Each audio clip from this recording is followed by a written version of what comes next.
Salut à tous, on se retrouve aujourd'hui sur Seven Wonders Duel où on va analyser une petite partie que j'ai faite il y a quelques jours. Et du coup, cette partie c'était contre Warsindel, un joueur assez moyen, mais je l'ai choisi parce qu'elle m'intéresse en plusieurs points.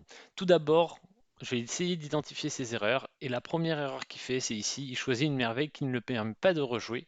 Ce qui fait que moi, je vais pouvoir choisir deux merveilles qui me permettent de rejouer. Et dans l'idée, j'espérais pouvoir aller sur soit une victoire scientifique, soit une victoire militaire. Sauf qu'ici, il y a trois merveilles qui permettent de rejouer, donc j'en choisis une. Mon adversaire en prend deux autres. Et au final, moi qui espérais peut-être avoir deux voire trois merveilles qui permettent de rejouer de plus que mon adversaire, je me retrouve qu'avec une merveille en plus. Mais bon, la partie démarre, il prend le parchemin. Moi, je conseille quand même, surtout sur le premier tour, de prendre les cartes jaunes parce que ça va vous permettre de défausser et de gagner un d'or en plus. Il choisit la pierre. Je ne conseillerais pas ce choix. Du coup, ce qui fait que j'arrive à avoir deux cartes jaunes très rapidement, ce qui va me permettre de défausser pour 4 d'or à chaque fois dans la partie et ça va être assez intéressant. Ici, je vais faire le 1 bois. Je n'ai plus de ressources, mais c'est pas trop grave. Ici, mon adversaire choisit de ne pas faire ce jeton scientifique, cette carte scientifique. Je ne sais pas si c'est un bon choix. Moi, je vois pas la nécessité de défausser, mais ça peut s'entendre. Moi, n'ayant pas l'argent, je préfère la défausser en me disant que, bah, vu qu'il ne l'a pas fait au tour d'avant, je peux la laisser, c'est pas trop un problème. Ici, mon adversaire fait l'argile, ça se comprend. Je continue à défausser, l'idée c'est de récupérer beaucoup d'or. Et si il prend ce 4 d'or, je vais prendre la carte scientifique à côté. Et s'il prend la carte scientifique, j'aurai la carte d'or et ça va me permettre d'avoir trois cartes scientifiques. Même si ça lui en laisse deux, vu que j'ai plus de jetons rejoués que lui et qu'il n'y a pas le jeton loi en jeton progrès, je me dis que ça peut être très intéressant pour moi et que c'est pas grave si je lui laisse très rapidement deux jetons scientifiques. Et là, il fait le choix de prendre le 4 d'or, ce qui est un choix qui me paraît cohérent. Du coup, je vais prendre ce jeton scientifique. Je vous rappelle que je le trouve très intéressant parce qu'il permet de faire en chaînage le jeton scientifique qui vous rapportera directement un jeton progrès à l'âge 2. Ici, choix surprenant, il continue à prendre des points de victoire. Du coup, bah, forcément, je me retrouve avec ma deuxième carte scientifique très rapidement. Donc mon adversaire va prendre la carrière, jusque-là c'est logique. Je vais défausser le jeton militaire. Et ici, apparaît deux cartes scientifiques. Donc mon adversaire en fait une. Il fait celui-là, à mon avis, pour m'empêcher de prendre le dépôt de pierre et pour essayer de me neutraliser un peu sur les pierres, vu qu'il a déjà les deux pierres, plus il va avoir le dépôt de pierre. Donc ça peut se comprendre, même si je vous rappelle que moi je préfère cette carte scientifique-là à celle-ci, parce que bah, elle a le chaînage. Mais là, sur ce coup, je peux comprendre sa stratégie. Et donc, au coup d'après, il va prendre le dépôt de pierre. Ah non, il prend le bois. Et là, je comprends pas. Parce que pour moi, le but de ce coup-là, c'était de pouvoir récupérer ce dépôt de pierre. Après, il avait peut-être peur que je prenne le dépôt de pierre et qu'ensuite il se retrouve avec deux symboles scientifiques. Mais je pense que c'était une erreur de sa part. De ne pas prendre ce dépôt de pierre et de ne pas essayer de me coincer sur les pierres. On se retrouve à l'âge 2. Et là, je n'ai pas grand-chose à mettre sous la dent, j'ai pas beaucoup d'or. Je me dis, j'ai trois jetons scientifiques, donc potentiellement, si j'arrive à trouver la roue à l'âge 2, ben, je peux partir sur une victoire scientifique parce que j'ai plus de merveilles qui me permettent de rejouer, ça peut être très intéressant. Au niveau de mes ressources, ben, je n'ai qu'une, mais avec ça, je peux avoir les ressources rares et je vais pouvoir défausser à chaque fois pour 5 d'or et les ressources non rares, je les paierai qu'une, donc c'est pas trop grave. Par contre, je suis pas intéressé par faire de bois, je suis pas intéressé par les 5 points de victoire, mais potentiellement, ça lui coûte 5 et moi ça me coûte 3, donc je décide de défausser les deux bois. Et ici, comme par hasard de par hasard, à la suite de ma défausse, va se retrouver le chaînage de la roue. Donc il va pouvoir faire sa carte scientifique, qui va payer que 2 parce qu'il a quand même pas mal de ressources. Il va pouvoir prendre le jeton scientifique qui lui rapporte 6 d'or plus les chaînages. Et là, je me retrouve face à une difficulté. C'est que ben, mon adversaire m'a empêché toute victoire scientifique en prenant ces deux roues vu qu'il n'y a pas le jeton loi. Qu'il est déjà à 8 points de victoire alors que moi je suis qu'à 1 et qu'en ressources il est devant moi. Donc la partie que je pensais plutôt bien partie commence à un peu devenir hors de contrôle. Donc là-dessus, ben moi, je me dis, je prends une nouvelle carte jaune qui va me permettre de payer maintenant toutes mes ressources au maximum de 1. Et surtout, ça dévoile cette carte qui potentiellement pourrait me permettre de prendre un combat où il est obligé de prendre cette carte qui peut me dévoiler deux cartes, deux nouvelles cartes et potentiellement me fournir un deuxième symbole scientifique parce que si j'arrive à doubler ces symboles scientifiques, je pourrais avoir pas mal de points de victoire. Je vais, je t'ai- je vais décaler ma caméra pour que vous voyez mes points de victoire ici. Mais donc, voilà, je reste encore sur deux tableaux. L'idée, c'est essayer un peu de jouer sur les deux tableaux parce que sur une victoire militaire, vu qu'il a encore deux merveilles pour rejouer, je suis pas serein. Et sur une victoire civile, pour faire plus de points de victoire, je suis quand même en retard. Surtout qu'il a plus d'or, il a plus de points de victoire.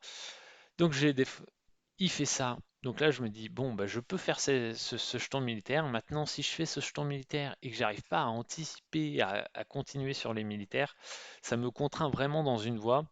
Donc je vais quand même prendre les 5 points de victoire ici, en me disant, bon, même si ça me coûte que 2, au moins je maintiens une certaine pression sur les militaires et ça peut être intéressant. Ici, malheureusement, ce qui tombe ne m'intéresse pas, mais là, très surpris, il fait un jeton rejoué. Alors que je comprends pas trop, parce qu'en fait, il aurait pris ça, euh, moi le parchemin ou un militaire pour 3 d'or ne m'intéressait pas, mais il a choisi de rejouer et il fait sa grande bibliothèque pour obtenir un jeton progrès. Et là, c'est très intéressant. Alors, je ne sais pas quel jeton progrès il a eu, mais il choisit 6 d'or et 4 points, 6 d'or et 4 points de victoire. Et là, je fais un constat qu'il est déjà à 26 points de victoire, quand moi je suis à 6 et que du coup, bah, l'option de ne pas partir militaire devient de plus en plus compliquée. Même si je pourrais jouer beaucoup plus que lui à l'âge 3, vu que j'ai 3 merveilles pour rejouer, je commence de plus en plus à me dire je vais jouer militaire. Ici, je choisis de défausser ce 1 militaire parce que pour 3 d'or, ce n'est pas intéressant, en me disant, ben, soit il prend ce jeton militaire, et dans ce cas-là, ben, je vais pouvoir obtenir mon jeton, ma carte scientifique qui va me permettre de prendre 7 points de victoire et de revenir un peu plus dans la partie, soit il prend cette carte scientifique, et dans ce cas-là, je vais vraiment forcer le militaire, malgré le fait qu'il a encore une carte pour rejouer, je vais quand même essayer de partir militaire. Je vous rappelle, partir militaire, c'est ce qui est le plus difficile, parce que votre adversaire commencera à l'âge 3, et donc c'est très compliqué. Et ici, je ne sais pas pourquoi, peut-être pour me réduire en ressources et tout ça, il choisit de faire sa merveille, enfin surtout de ne pas jouer la caravandelle et de la mettre en merveille, et il choisit de rejouer pour ensuite refaire sa deuxième merveille pour bloquer mention scientifique. Et à partir de ce moment-là, et c'est là où on voit qu'il a fait certaines erreurs, ben, je sais quasiment que je vais gagner de, de manière assez simple, c'est que ben, il reste quasiment une carte militaire niveau 2, moi j'ai encore un de militaire ici, et j'ai trois cartes rejouées pour récupérer tous les militaires de l'âge 3. Donc je vais partir totalement militaire, et là-dessus, bah, il va pas pouvoir faire grand-chose, il va récupérer pas mal d'or, mais vous voyez l'aspect où il a joué ces deux merveilles pour rejouer très vite, pour, j'imagine, m'assécher en ressources, va le mettre très en difficulté, alors que pourtant j'étais plutôt en retard dans la partie parce que j'avais pas forcément eu les bonnes chances, que lui il avait eu son doublon scientifique très très rapidement, alors que c'était vraiment le jeton scientifique qui m'intéressait, ben, il a perdu cet avantage en jouant ses merveilles trop vite. Et là, moi je calcule, hein, je sais qu'il peut pas rejouer, donc je sais que je vais choper ce 2 militaire sur la fin parce qu'il sera obligé de prendre cette carte scientifique. Et donc je me retrouve au début de l'âge 3 à 4 cases d'une victoire militaire, mais surtout avec 3 cartes qui me permettent de rejouer. Donc pour peu qu'à l'âge 3, sur les deux premières cartes, il obtienne pas un 3 militaire, c'est quasiment sûr que je vais gagner. Et c'est ce qui apparaît. Et du coup là, bah, la victoire va être assez facile. Euh, il va prendre ça, je vais décider de rejouer pour prendre les militaires. Et du coup, après, je vais aller chercher ce militaire qui coûte 8 d'or pour gagner. Mais voilà, ce qui est vraiment intéressant, c'est de se dire, bon, au début de la partie, j'ai choisi de prendre de l'or en me disant je vais pouvoir défausser assez facilement pour récupérer pas mal d'or. Au final, à l'Agen, il me laisse 3 jetons scientifiques, donc je me dis bah une victoire scientifique, même s'il n'y a pas le jeton noir, si j'arrive à récupérer le rouage, ça peut être très intéressant.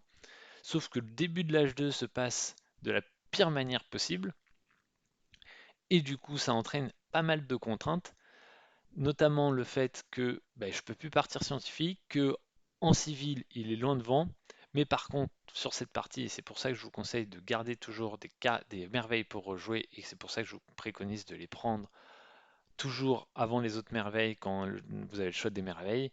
Il les a faites beaucoup trop tôt, et du coup ça m'a permis de partir sur une victoire militaire assez facile. Voilà, petite vidéo pour vous expliquer en gros surtout les erreurs à ne pas faire parce que cette partie, je pense qu'elle était, s'il ne fait pas ces 2 merveilles pour rejouer, en grande partie perdue parce que je vois pas comment j'aurais pu m'en sortir autrement, surtout vu le jeton qu'il a touché avec son jeton progrès, mais il a fait cette erreur de jouer ces 2 merveilles à rejouer trop vite. Et concrètement, si vous voulez partir sur des victoires militaires, ça va passer par le fait que vous avez plus de cartes rejouées que votre adversaire, ou alors parce qu'il essaye de partir sur une victoire scientifique et du coup vous allez mettre une petite pression sur le militaire pour essayer qu'il utilise ses rejoués pour le militaire pour l'empêcher d'aller sur le scientifique. Mais vous dites pas je vais jouer une victoire militaire si votre adversaire a encore assez de cartes pour rejouer et que vous, vous n'avez pas les choses adéquates. Clairement, même si vous avez des merveilles qui, à chaque fois, vous êtes en militaire et que vous avez déjà 4 symboles militaires avec vos merveilles, ne partez pas militaire si vous n'avez pas les actions pour rejouer, et notamment pour récupérer à l'âge 2 les cartes qui valent 2 militaires et à l'âge 3 les cartes qui valent 2 et 3 militaires. Ça passe par là. Et vous voyez, il n'y a pas besoin pour gagner militairement de prendre des cartes militaires à l'Agen. Je les ai toutes défaussées, on peut les voir d'ailleurs, elles sont ici, hein, parce que ça me rapportait beaucoup d'or et que ça m'a amené de la flexibilité dans mon jeu. C'est très important cette flexibilité pour pouvoir ensuite ben, adapter son jeu et ne pas se fixer sur une stratégie.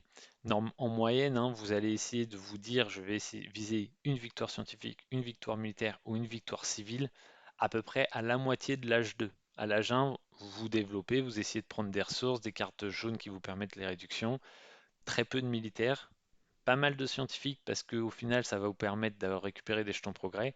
Mais voilà, pas de militaires, pas trop de cartes bleues non plus, sauf si vous jouez à l'extension Agora, mais vraiment les ressources, les cartes jaunes et les cartes vertes. Et ensuite à l'âge 2, c'est à ce moment-là qu'il faut essayer de se dire, bon ok, je vise une victoire militaire, je vise une victoire scientifique ou une victoire civile. Voilà, j'espère que cette petite analyse vous a plu et je trouve que cette partie était assez explicite de comment on doit choisir de partir, de switcher pour faire une victoire militaire et surtout quelles erreurs il faut éviter quand on est un joueur débutant pour ne pas perdre soit scientifiquement, soit militairement, c'est-à-dire ne pas s'enflammer au niveau de nos merveilles pour les faire toutes et de se dire moi j'ai fait mes 4 merveilles et comme ça mon adversaire n'en fera que 3. Non, il faut essayer de garder de la flexibilité et ça passe par vos merveilles qui rejouent. Voilà, j'espère que ça vous a plu et on se dit à une prochaine. Salut!